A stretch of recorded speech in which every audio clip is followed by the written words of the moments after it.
Greetings and welcome to Yes a Stripper podcast. Today's episode features Trixie the Pixie as she gives you the sexy side of philanthropy and education. I am your Hopra, GiGi Holliday. Hello and welcome to Yes a Stripper podcast. Today, I am going to be interviewing someone that is from my hometown, my home ward, probably on the same streets of Southeast DC. I love to see an east of the river queen. Let's give it up for Trixie the Pixie. Hey. Hi, Trixie, my love. Oh my goodness, long time no see. I know we only see each other on Instagram. Yes, and via email. Via email. That's about it, because we definitely admire each other's work. So tell the audience, what is your origin story? Okay, what is my origin story? I low-key, high-key would be what we described in the dance world as a pandemic dancer. So like that would be me. I know a lot of the OG girls are like, frowning at pandemic dancers, and I honestly understand why. However, fun facts, I used to be a teacher. And then, like, in real life, I was like a whole teacher. Same here. I was a teacher. Remember I said that before. I was like, I used to teach kids. Right, I used to teach kids. And then it just became unsustainable. And I really, to be honest, I always wanted to do OnlyFans, but I taught sixth grade, and sixth graders have the internet. And so if I was to put my vagina on it, they would find it. And I would you are absolutely right. So when I decided to quit my teaching job, I was like, oh, I can just go ahead and, do that sex work thing I always wanted to do.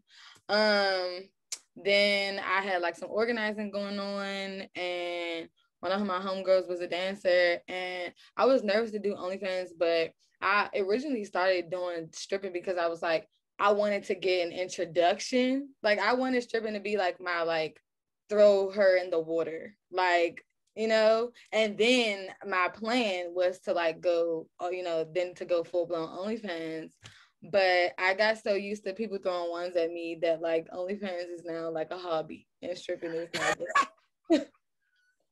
I have to admit, I have an OnlyFans, and I think I only put 2 pictures on there, and it was because I loved feeling cash on my flesh, and I loved, I also, because I run the virtual strip club, one of the virtual strip clubs, and I love seeing Cash App, the vibrates of my phone with Cash App and Venmo, and I was just like, OnlyFans isn't doing it for me. It's not. I love ones, and I just love people throwing them. But what I will say, and what I have been telling like folks that I've been interviewing with and like having to explain, is that what I do, because I'm not full service, what the OnlyFans does do for me is like offer stuff that you can't get in the club. So it's like, because in the club, niggas love asking for shit that they're just not gonna get. Right. And so it'd be like, you know what I can do? I can direct you to my Lord and Savior OnlyFans. And what you can do is you can beeline it, and you can see all the puss that your heart desires. Right. I am definitely, I tell everyone, just go to my virtual strip club. And they're just like, why? I'm just like, because I also am a burlesque entertainer and a go-go dancer. Like, I got to be out in these streets. So the only time you're probably going to see me online is through the virtual strip club. And they would be like, oh, and I'm like, yeah, you have no choice. Sorry. Yeah, nah, for real. Because it's just, I don't know. Shout out to online content creator sex workers, but I'm 27, so like I'm like not old, but I'm also like not as young as people who like are really good at working TikTok. So like the amount of effort and time that it takes to make content, and then there's like, it's like a whole world. There's like retweet groups and just all this, and I really just upload my little vibrator video to Canva, pop a logo on it and post. I ain't trying to be. I look videographer. That's not what the Listen, I said during the pandemic, all of us had to become Tyler Perry Studios with better plots and better wigs. Better wigs. Better wigs. Like we had to. Like we had to, like I had to learn how to edit on InShot, like and learn the different editing apps. And I know I spent a whole lot of time of letting some nerdy white guy tell me what to do on YouTube. That was the only time. I was like, go ahead and tell me how I make these riches. Tell me how to make a logo. How to make these riches. How to make these riches. So, so what is it like? I know you and I have a special connection with being a Southeast DC girl. Yeah. What is it like being a Southeast DC girl and a dancer? Because I tell people we have a whole different type of vibe and energy than the rest of the dancers. No, but look. Okay, so I love that you asked that question because it's like I have a perfect recent, very like 2 weeks old recent scenario. So okay, so kind of still following the origin story. My homegirl dances or whatever. After I hosted this retreat through Muvas. It was for sex workers and for moms. And so, the moms, went about their way. And then me and the sex workers would still, kind of stay behind and be like, okay, girls, so how are you about to get to this cash? So right. One of the homegirls was the dancer. So she takes me with her or whatever. My first dance experience was very ghetto. That's why I'm so happy you asked me these because girl, I have answers, stories, anecdotes. Oh, I got it for you, right? So it's really my first ever dance experience. It's in this hotel down Southwest because these niggas she knew it was really giving that. And I said, I'm so happy you asked that because the clubs were closed when I started dancing, and so because the clubs were closed when I started dancing, that means that I started dancing in the after hours. What is the after hours, do you say? Oh, what is the after hours? The after hours is, I think it's house or his basement and a pole, maybe, if you're lucky, and a strobe light and somebody on the speaker, maybe a DJ. And so I didn't start off in the club. Because I am a Southeast dancer. You are bringing me back to my origin stories. I don't tell people about that. But now they're about to hear about it on this podcast, baby. A basement party. Okay. That's how GiGi came to be, a basement party. Listen, my dance partner, she is from Fort Washington, right? So we definitely have this. They known for the basement parties because they got them big old $500,000 home basement. Okay. So our thing is really Maryland girl, Sophie's girl.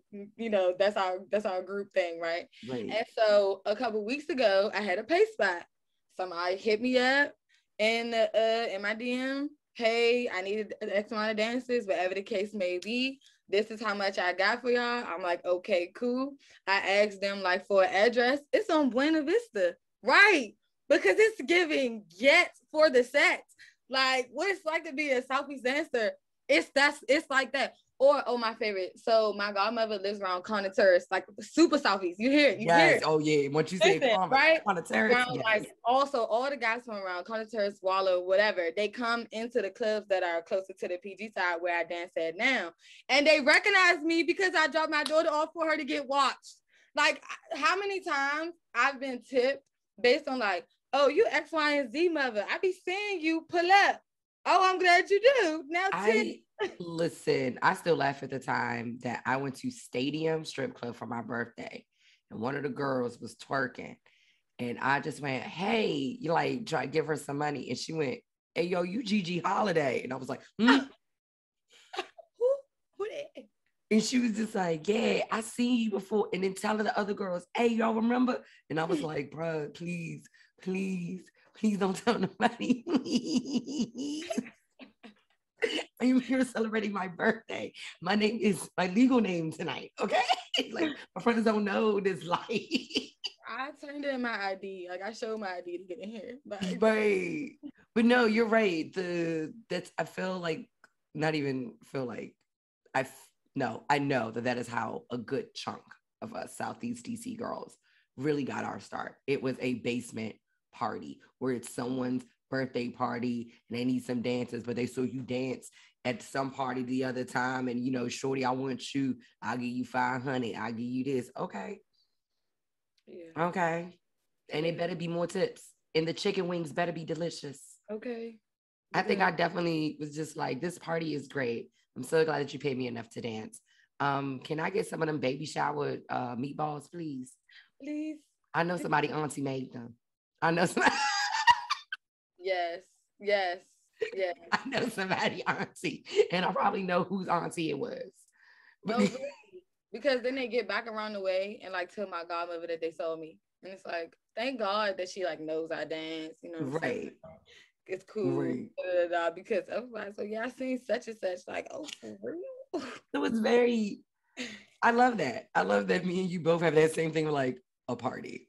Yeah, especially because it like on a more serious note, it like really ties so much into like the work I do on Muvas or whatever, because I think that like rap music, like I hate to be this girl, but I think that like rap music has given people a very, and OnlyFans too, has given people a very like warped idea for like what sex work is really like. And it's like the Ooh, majority yes. of us, okay, the majority of us are not like dancing at like a KOD like type of venue. For that's just like actually not something that's happening. Right. Most people are dancing in the after hours or in like hole in the wall type clubs or like one step up. CFE. Do you remember CFE? Oh yes, of course I remember the CFE. I was a little pearl girl myself, but Oh, yes. you was a little pearl. And I also love the DC Star. I love the Star. Yeah. It was so nice in there. And I was a teenager, so I was like, this is nice. This is nice. I spent many of a time in CFE. Let's just put it that way. Hey man. Many of a time. And the Brian Manor, one way in, one way out. Oh.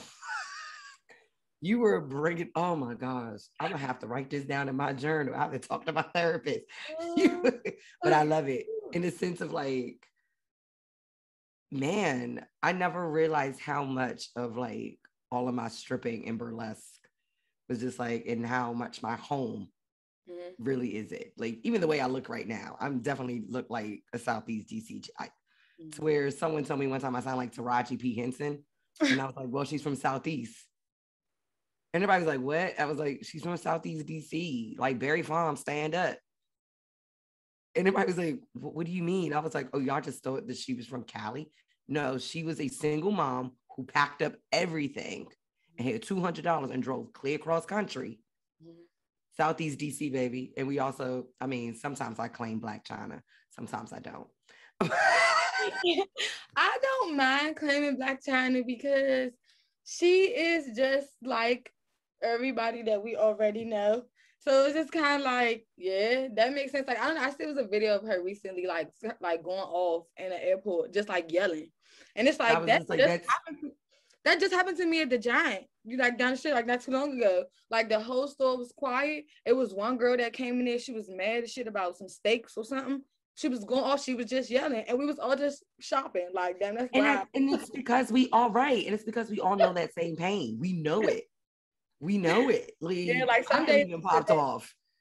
I know I popped off in the CVS once because I was done. I was done. And shout out to everybody who just knew. They just went, yeah, girl. We get it.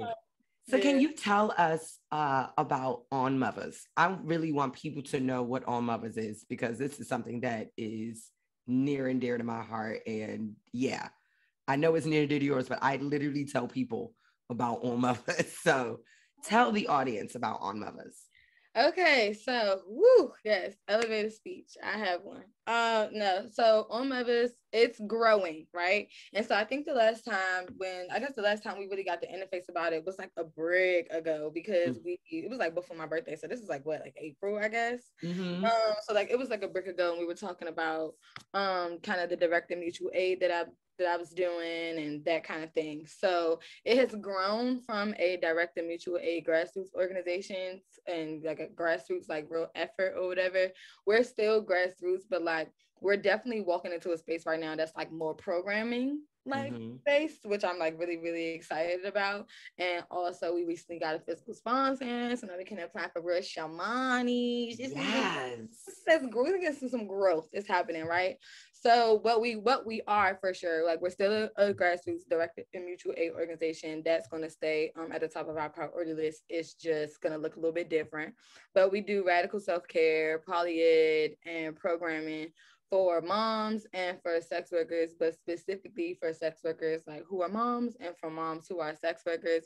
We service everybody. So like if any sex worker comes to us in need of anything, like we will obviously never turn them away. However, the people who do get our focus and the majority of our attention is strippers. And the reason being that dancers live in a very gray area when it comes to sex work, and especially when it comes to like sex work advocacy.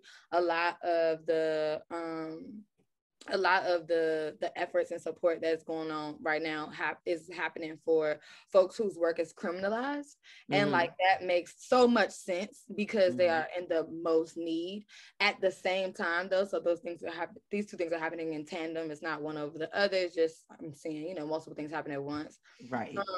And so the other piece to that is that like dancers may not be criminalized, but dancers, because we're seen as independent contractors in some places, employees in others, but then still sex workers, so like still heavily stigmatized X, Y, and Z. The conditions that we dance under are often like insane. And nobody also, and because this is not Atlanta, you know what I'm saying? It's not Miami. It's not a place that's like super strip club saturated or whatever the case may be. There's a real lack of like resources and stuff like that. Like for girls who are dancing, there's a lack of places to dance. And then like there's this like the outrageous overhead that comes with dancing.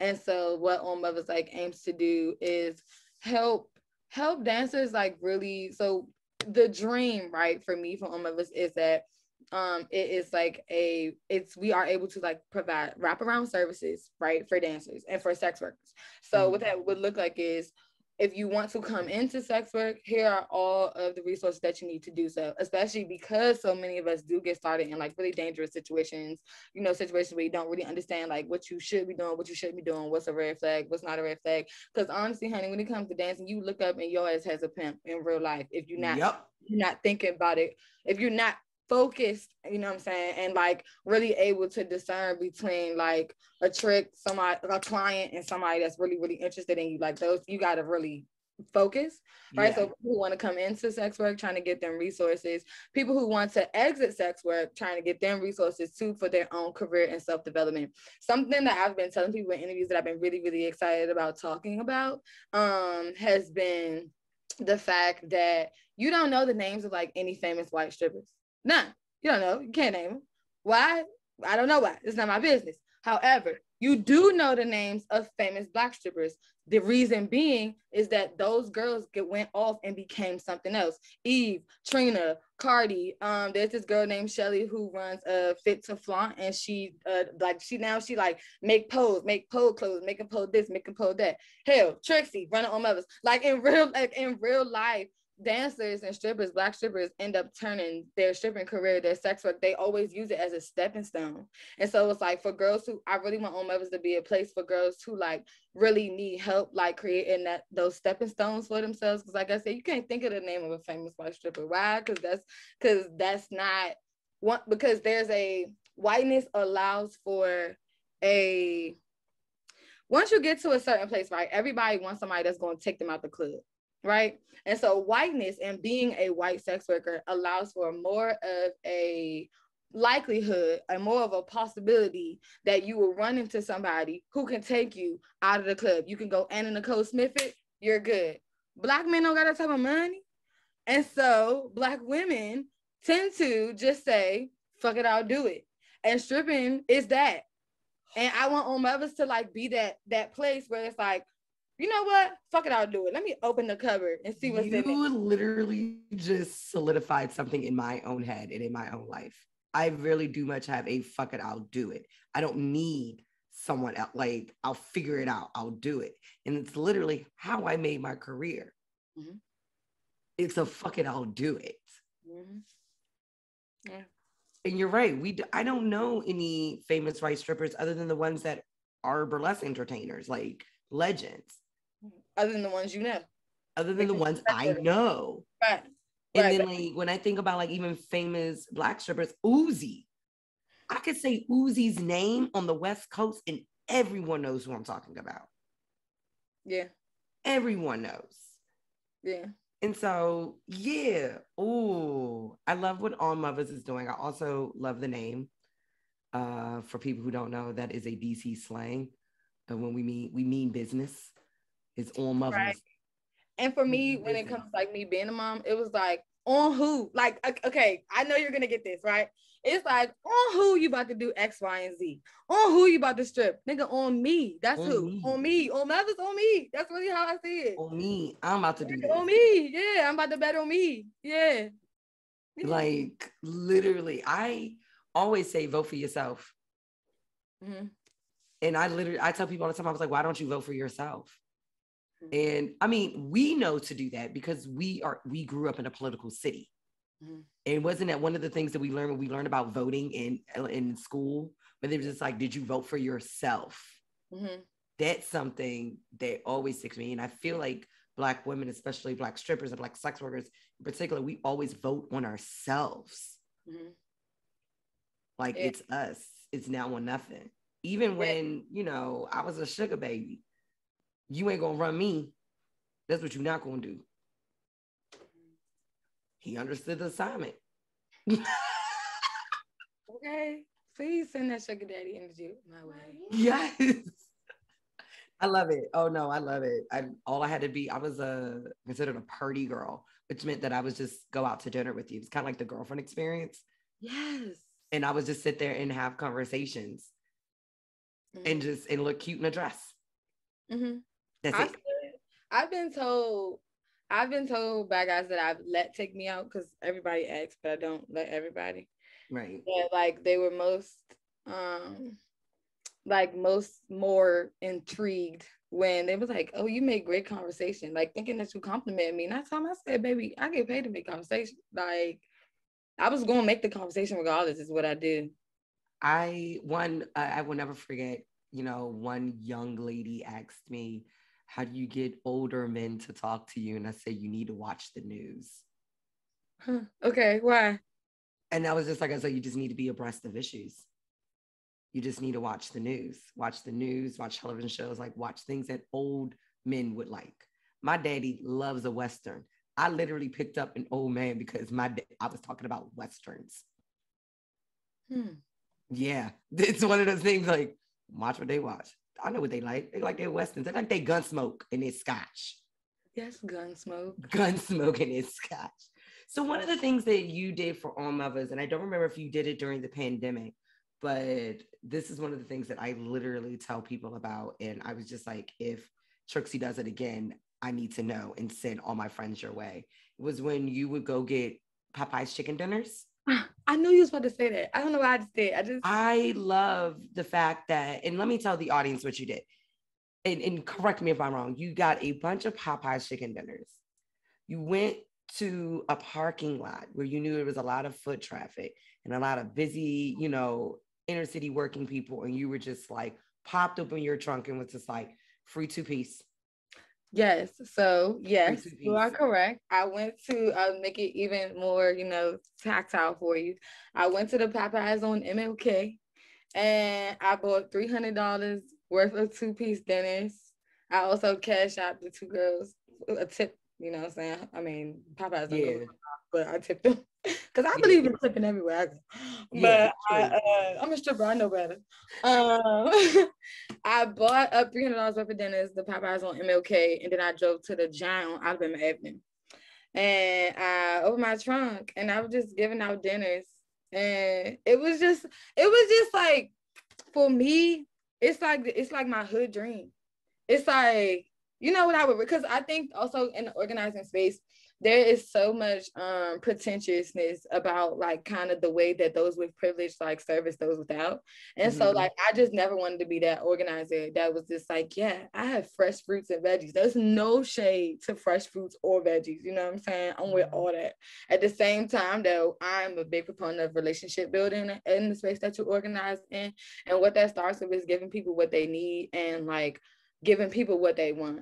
And it's like, if I really, really want to service you on a regular day, you know that like when you go to the grocery store, one is because you don't have no food, and when you come out the grocery store, you're tempted to stop at Popeyes anyway because you don't feel like cooking. Now that you just did all that grocery shop, and so the least I could do is like hand you a 2-piece dinner, whatever the case may be, because I'm thinking like one lady was like, oh my gosh, thank you for this. Like I got my grandkids in the back. I'm like, that's a bet. Boom, boom, boom, boom, boom. And so it's like, when she goes into the store now, she could get what she need to get for tomorrow. Cause it was like maybe Yeah.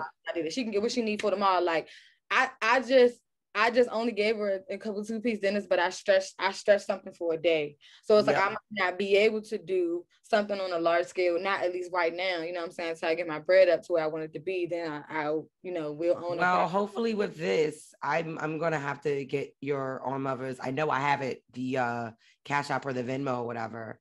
So now, because we're fiscally sponsored, we have a donation link. All donations can be tax deductible. If you all would like to cash out Trixie Thee Pixie, that is doable. However, the On Mother's Cash App is no longer in operation. Okay, understandable. Owe people taxes and things. Yeah, no, I completely understand. Like, even now with my stuff with Cash App and Venmo and PayPal, I'm just like, ooh, I'm so glad I have an LLC. I'll figure it out. No, really, no, yes. So also, like, so I was very hesitant, right, about like being open about having fiscal sponsorship and stuff like that. But something that, for fear of further perpetuating non-profit adultery prospects, blah, blah, blah, huge academic words people use on Twitter, whatever, right? But like something that somebody said to me that really stuck out to me that I really appreciated when I like expressed having some reservations about it was like, they was like, son, at the end of the day, like, nothing ethical can happen under capitalism. And then two, I'm pretty sure you would do the work with the level of integrity that hopefully would stop you from, I'm saying, kind of walking into some of the same pitfalls. I would have been very, very clear with all of my higher ups about my desire to stay very on the ground and the ways that I'm going like push to do that.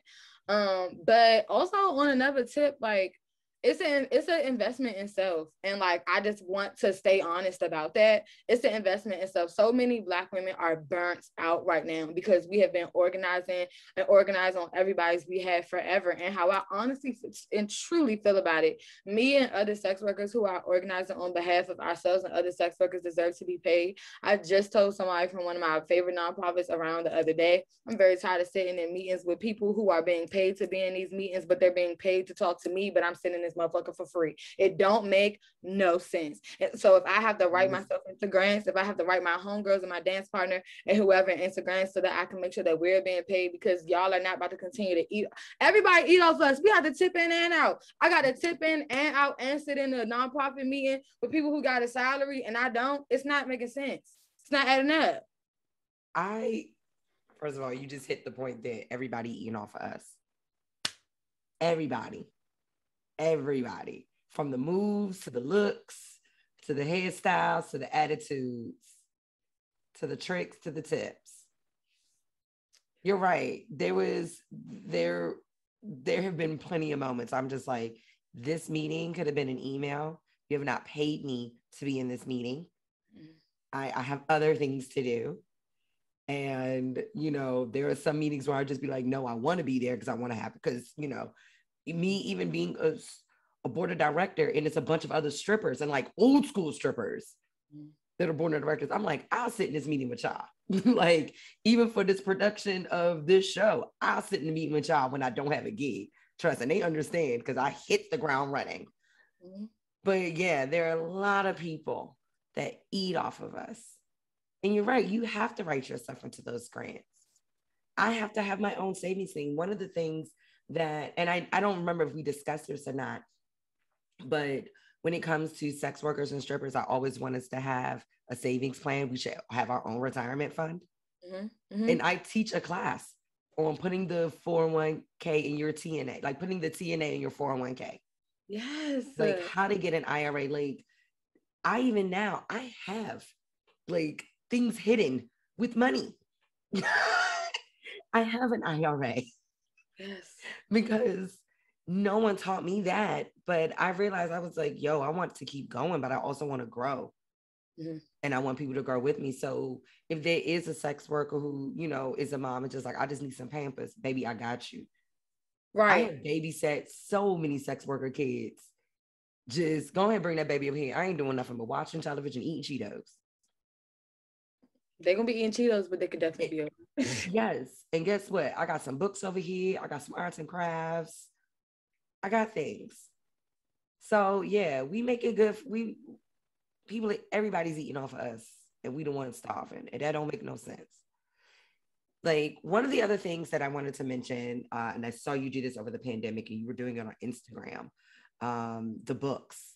I remember I told you about Hood Feminine. You did these book breakdown of each chapter, like a Fuck true that. teacher. I could, and this was me. I was like, yeah, this is a book report, sixth grade. We're going through each chapter, but it was beautiful. It was great because it broke it down on a level. So audience, what I'm telling you is that Trixie would read a chapter and do an analysis and then present it to everyone on Instagram With a J. You can't forget the J. with the Called J, Spark Notes. which is, again, this is why I feel like it's a very Southeast DC thing of us, because someone has asked me, why don't I have an OnlyFans where I'm rolling a blunt and giving you hip hop history? Do it. Oh my God, please, I know. please, I please, know. please, please. Madre. She was like, you do it so well. And I just tell you about hip hop history, like historical stuff. It is my thing. I probably will do it because now that I have a bigger space, I can do it. Like I have lighting and stuff, I can do it. But yeah, you did that. And I remember one of the books was one of the books I told you. I think it was Hood Feminism. Mm-hmm. And you went chapter by chapter. So I was just like going back and watching it, like this analysis. And just imagine, like, it's a great book club.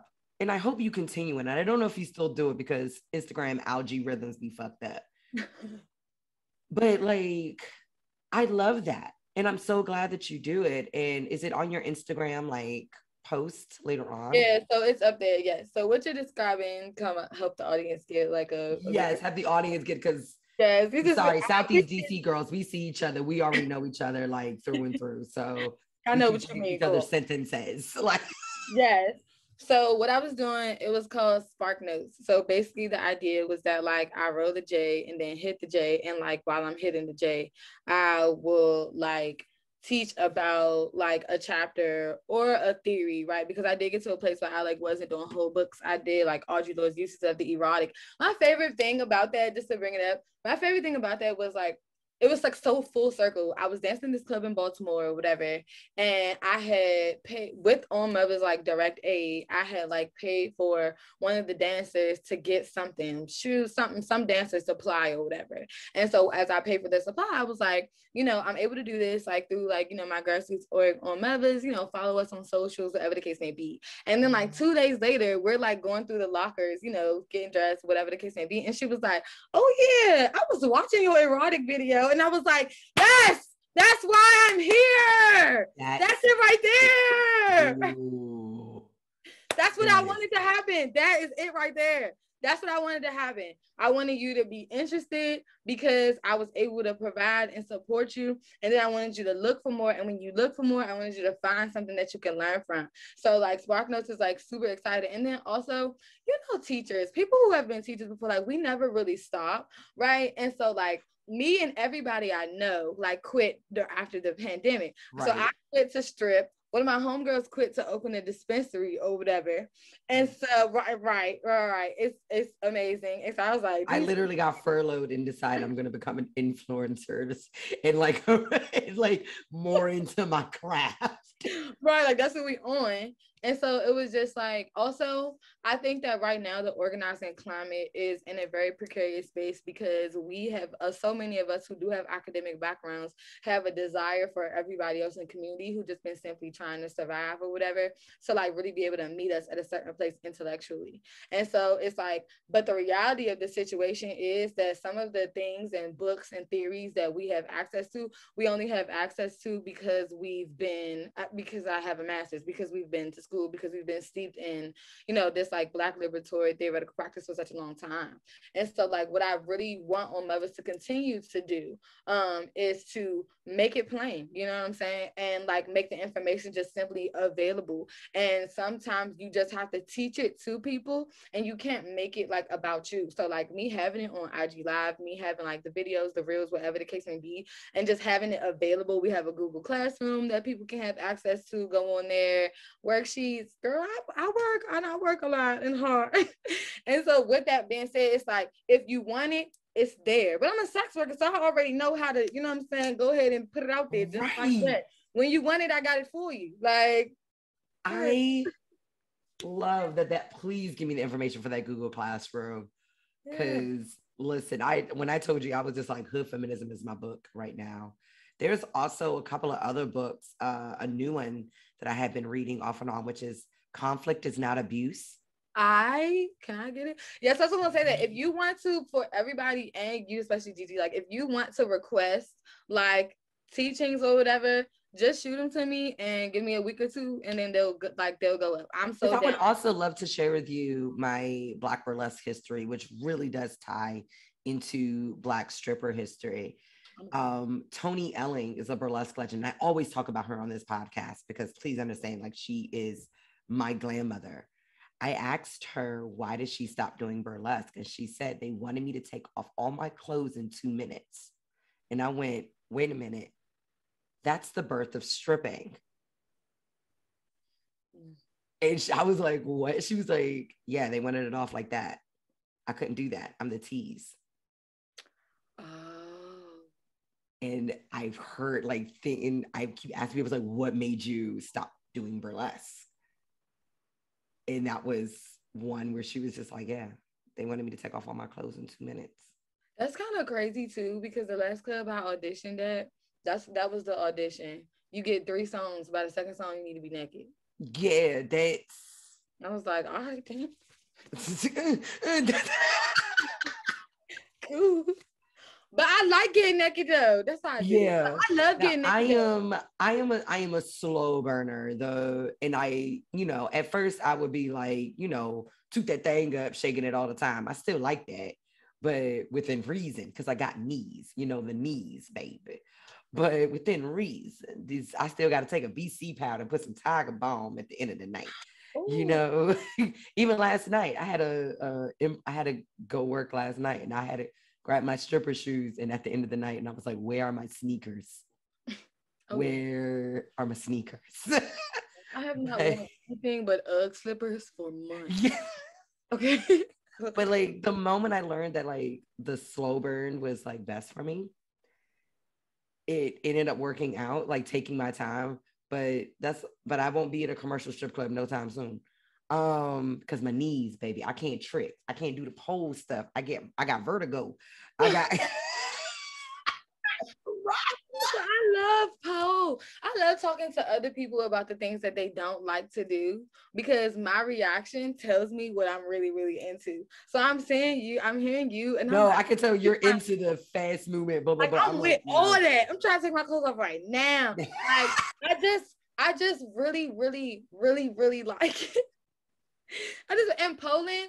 Okay, I'll say this about pole. So I don't know if you've been to like pole talk, strip talk, whatever, but like Poland is this like, I really enjoy it because it like really fuels some of the work that I do for On Muvas, because it's just like people love to talk down on strippers, but let me tell you, they really do love to talk down on pole. But I can tell you this: do you know where they have pole dancing at? Dwayne Park. Dwayne Park is a very expensive burlesque venue in New York.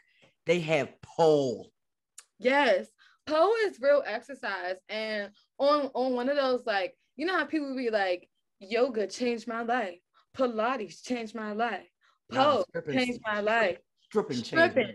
Listen, because truly, like on some philosophical shit, stripping and poling is learning how to hold your own weight in so many more ways than one. Period. It's not shit. Whoa. Excuse me. I got a post-it note here. Wait a minute. Excuse me. Stripping and poling is learning how to hold your own weight. Because that's all that's up there. You in the pole. That's it. Can you lift yourself up? Can you pop your pussy? What can you do when it's just you? It's nothing but you, your strength, your abs, your biceps. It's nothing but you. It's nothing but you in the pole. It's nothing else up there. There's no other supports, nothing. It's what you figured out that you can do for yourself, and you being able to show everybody else, look, motherfucker, look what I can do. You are exactly correct. Thank you. Yes, that's why I love it. It has changed my life in that way. Because I remember I was having my homegirl record me the other day when I was like doing this trick or whatever that I saw. And she was like, oh, bitch, you strong as shit. But you're right though, because it's just me and my body weight. And that's it. Right. That's it. I had to, like I said, I had an impromptu gig last night. And one of the things is that like you also get to go-go dance. And so I was go-go dancing and using my own stripper charisma to, to make that money. And I know what I can and cannot do on that stage. You know, I know my movements, everything. But I just remember I clicked my heels and went down into a stripper move. And this older white gentleman was just like, you're very confident, aren't you? And I was like, and that scares you, doesn't it? Yes. Okay, so also, I have a question for you. Oh, right? The tables have turned. This is like that part on Step Brothers, my favorite movie, BTW. That's like that part on Step Brothers where the dad made them go get a job, and they were like, "Actually, I want to interview you. What's your salary before tax?" Yeah.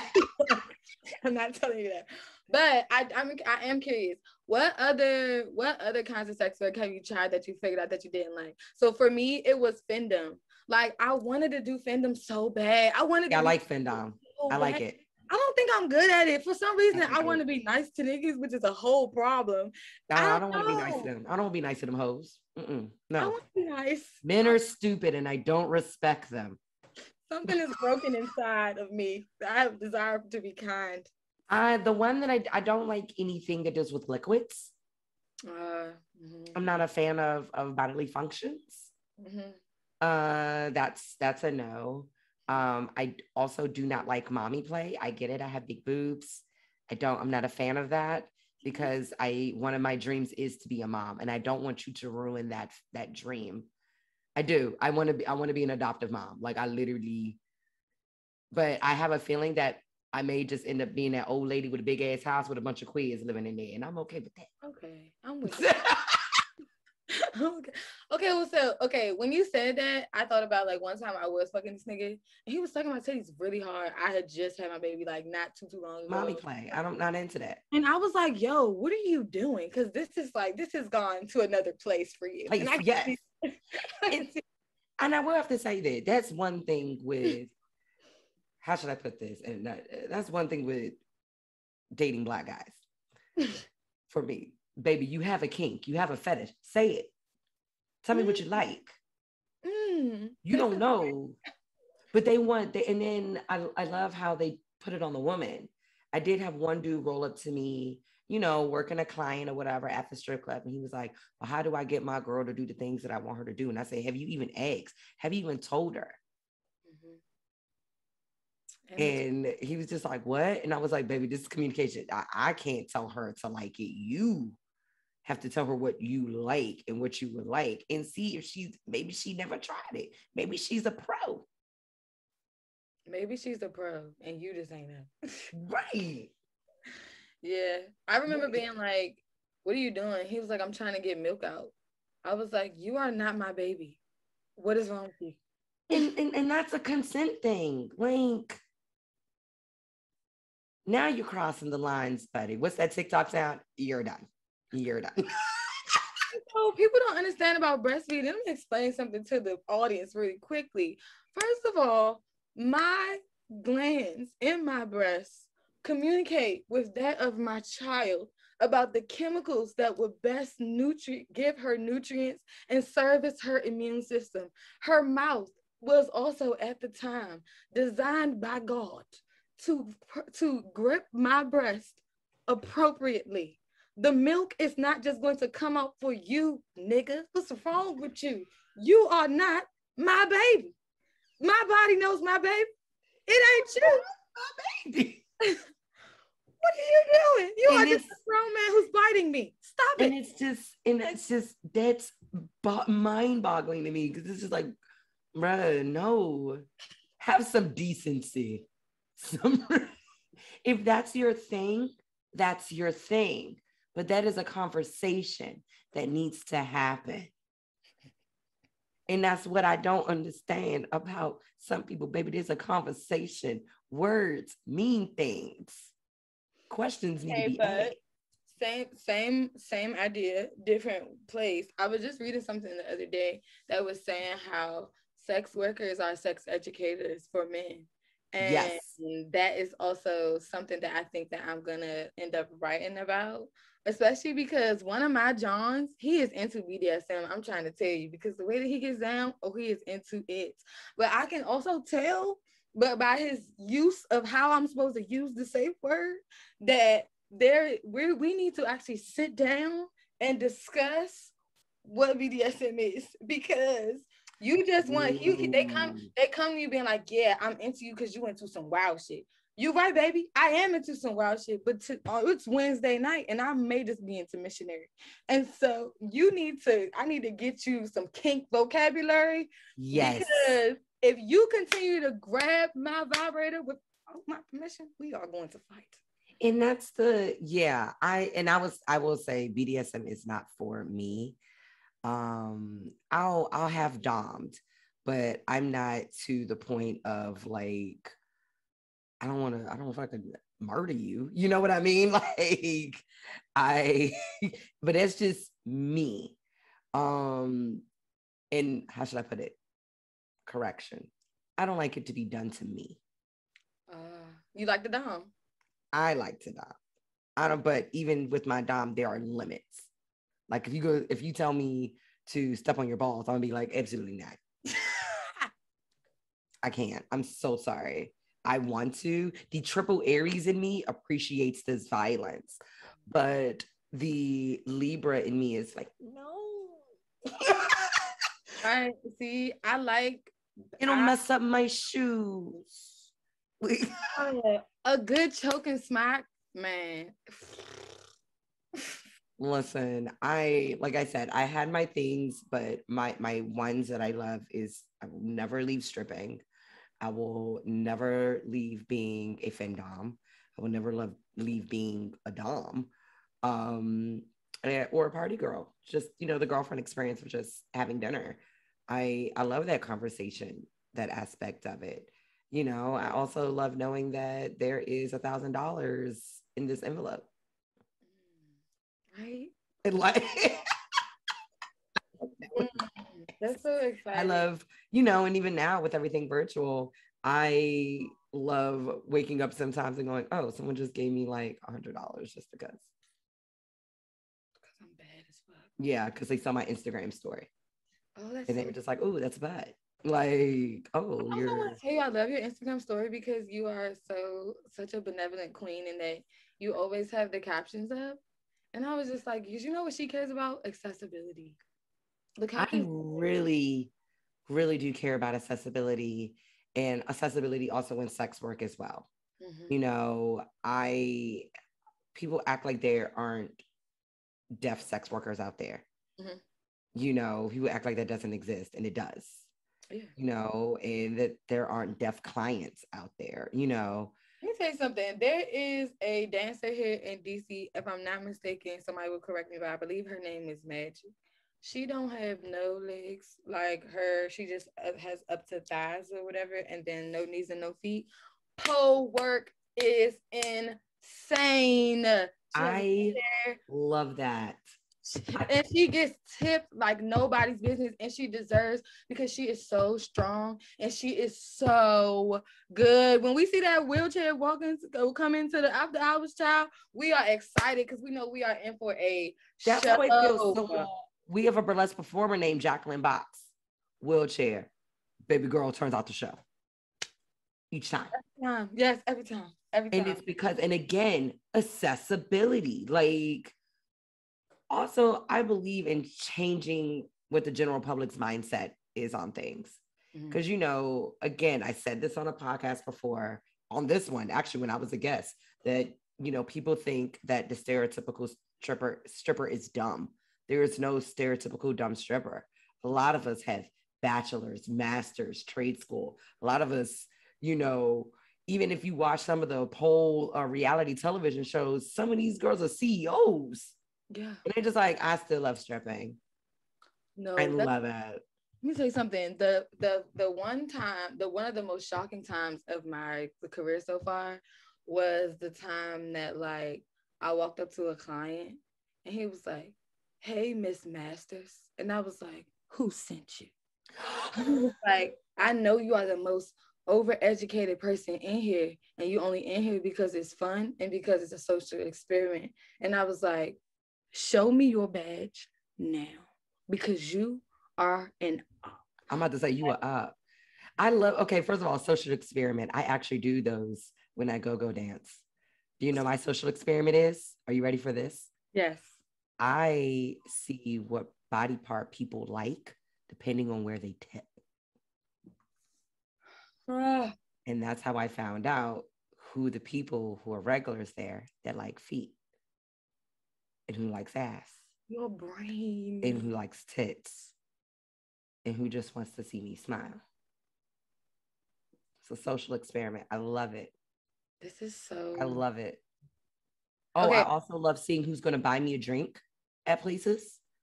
And I hosted a show and I was just like, "Oh, you're sitting here by yourself at the bar. You going to buy?" I said, "What we sipping on?" He was like, "When I'm drinking this." I said, "Well, I'm drinking a whiskey and ginger. Can you please order it?"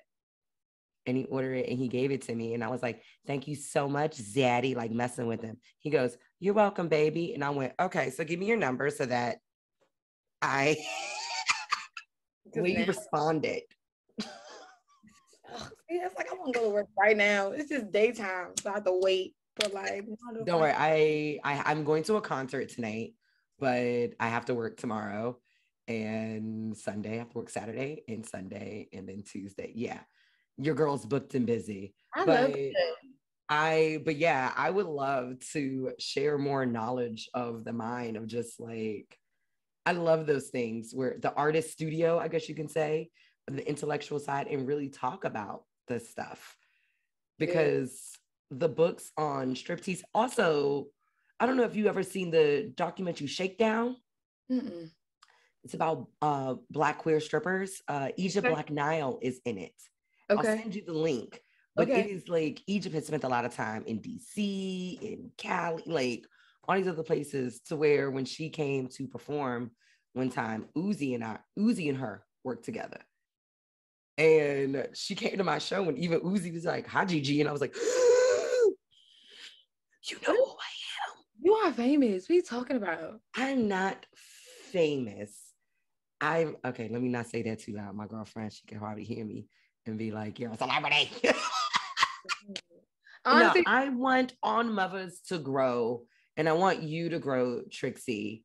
Like what you're doing is amazing, which is why I'm so happy that I finally got to have you as a guest on this show, because I really want people to understand the work that you do. It's like you said, the strippers are helping each other. The sex workers are helping each other. We are the ones uplifting each other because no one else is uplifting us, and we have to work together. And I also love that there are Black sex workers.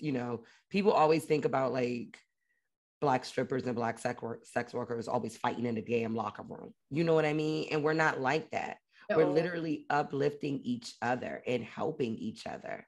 It's one of the things, I'm glad that Sanctuary Noir like clicked with you, because we were just like, this is exactly what we're doing. And we want to find other organizations like that. Even chatting with the Kinos for Black Sex Workers Collective, like working with her. And that is like someone I've known for years. I just think what you're doing is great, and I want you to continue your work. So my next question is, how can people find you and support you? Okay, all right. How can people find me and support me? Yes. Okay, so on Instagram and on Twitter, I am Trixie Thee Pixie. So it's like Megan Thee Stallion. So that's 2 E's. Yes. I like how you're Trixie the Pixie and I'm GiGi the Pony. Oh, I love. because I'm tiny. I'm so someone called me Megan the Stallion at the club, and I said, no, baby, I'm Gigi the pony. I'm little. I'm only 5 feet. Yes, so I'm Trixie Thee Pixie on Instagram and on Twitter. On Muvas is on Muvas DC on Instagram as well as on Twitter. We also have a Facebook group, which it's actually very near and dear to my heart because like Twitter is for organizers, right? As far as community is concerned for all Muvas. Instagram is for like sex workers and other hoes, but Facebook is for like bona fide moms. So I just love that we have a Facebook group because in the Facebook group we like talk about like on Instagram we're like talking about like niggas is cheap, but like on Facebook it's like what's one funny thing that your child does this every week? Like I love it. Yeah. Oh, I love the dichotomy of it all. Yes, I enjoy that. And for the audience, on Muvas is spelled ONMUVA. Yes, that is how we say it. We do not say on mothers, on mother. We on mother. There, that gets you dropped. Mother. Yeah, on mother. Yes. So ONMUVA. Yeah. Oh, I love it. Yeah. Oh, trust. I know how to spell on mothers all the time. Okay.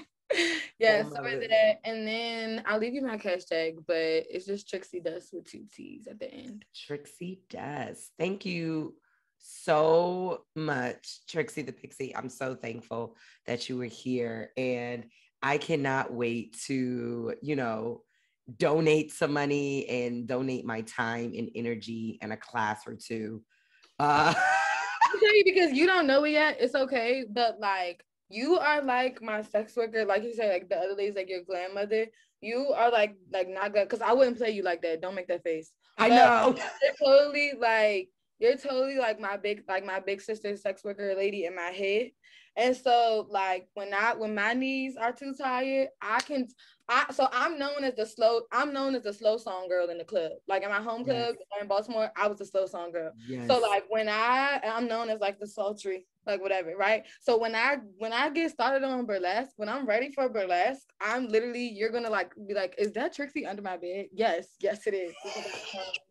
To learn how to do burlesque. I'm so ready. I just feel like I need to get You're already there. Like I listen, for me, the difference for me is that strippers can pay their bills on time. Ha. No, I kid. You do, kid, girl, you do. I kid. But I do the same thing in an evening gown that I would do at a strip club. I may just do it slower. I may just do it with a little bit more musicality, but I'm doing the same thing. I'm doing the exact same thing, and I love it. Like I did a classic burlesque routine to Megan Thee Stallion's Big Ol' Freak. Perfect song. It was literally still the same moves and like everything, and people were just like, "Oh my god, that's so amazing!" And I'm like, I'm just doing stripper moves and classic burlesque moves and making a good horny baby out of them. Stripper moves, and I'm doing like this. Yes, it's. And and here's the thing, and I want to take you to a few burlesque shows, please. I love taking people to burlesque shows, but I will say this, don't be shocked if you see a white burlesque dancer doing black stripper moves. There's my time. I'm taking no questions after that. I've seen my share of white dances. I don't, how do I say? I'm dark skinned. And so I work hard. And so with that being said, white dancers for me, you know what I'm saying? They cool. They would be cool. I've had a white dancer who actually on Muvas has definitely like helped support or whatever. And I remember when I first walked in the club or whatever, she was like, Trixie, you are so nice and I'm so happy you be helping me. But I swear I thought you didn't like me at first. And I had to be a bean with her. I said, baby, let me tell you something. I don't have no reason like to like you. The only reason I wouldn't like you is because you're white. But you cool, so we cool. And that's really what I have to tell people sometimes. Like we just it just takes an energy thing. We got to be true for us because I'm very apprehensive and I'm very happy just all the time because I've been burned. And you have to understand that you're being tipped in here because you're white. And so like the reasons why you're being tipped and the reasons that I'm being tipped are two different things. Especially if this is a black club. Oh yeah. You are like Snow Bunny. Hey Snow Bunny. And you be like, all right. Right, because I'm giving chocolate realness. I still laugh at the time. One time I was working at a club and one of the customers called me Urkel because apparently he saw me studying in my car. Customers are so rude. Don't be rude. You know I'm trying to pay tuition. Just tip them. Urkel. And I was like, man, fuck you. Oh, one customer knew about Muvas, and like while he was tipping me, he was like, "You're such a good person. You be teaching and shit, and you be giving us." And I was just like, not you gotta organize a cake. Saint my stripping. Why you trying to saint my stripping though? Why you trying? That's what he was doing. He was blessing the stripping. He's such a good person. Such a good person. Take these tithes and offerings, Jesus. Okay, because Sunday is my favorite day to strip. Sunday is my favorite day. I feel amazing on Sundays. I mean, hey, I'm not gonna lie. There's been a pastor or two that showed up in the strip club. Anyway. Okay. Let me go ahead and get off over here. Trixie, I better let you go, my love. I thank you so much for doing this. And I cannot wait to talk with you later. See you later, love. See you later. Bye. Today's auntie's tip is to open an IRA. Why not save for the future while living in the present?